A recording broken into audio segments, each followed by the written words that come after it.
Are you scared that a writing group is going to steal all your work? My name is Gina. I'm an author, editor, publishing professional. I help you make your writing better. And you don't need to worry about this. I am going to say this with as much love and respect as I can possibly muster, knowing how vulnerable people feel when they are sharing their work and knowing how hard it is to write a book in the first place. And I want to say this just as gently as I can. Nobody wants your manuscript.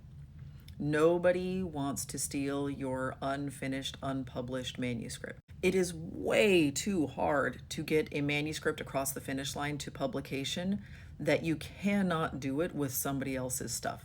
You cannot take somebody else's like 70% finished manuscript and then polish it up as your own. It will always lose the thing that made it special. The thing that makes your story special is you, is your voice. You are the thing that makes that book work.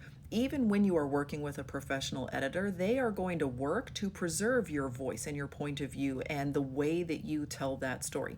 This business is way too difficult and does not nearly pay anywhere close to enough to make it worthwhile to steal somebody else's partially finished work and then finish working on it for a couple of years. That is not the thing that people are going to do. Now, you say you're scared of piracy. That doesn't happen in writing groups. Piracy happens after your book has already been published, and that is a legitimate problem, that people will steal your book and strip all of the protections off of it and put it up on a piracy site, and that's bad. People shouldn't do that.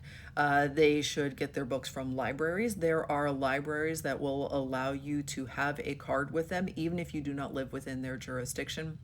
There are ways to get a hold of free books legally. You do not need to be pirating anything. But if you are worried about piracy, you have a lot more protections in place if you have gone through a traditional publisher and if you have a literary agent on your side.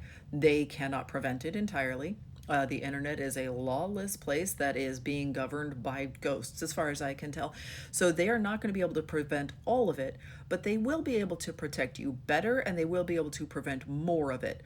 Self-publishers are at a higher risk of their work being pirated, but it's happening to everybody. Nobody can stop it entirely.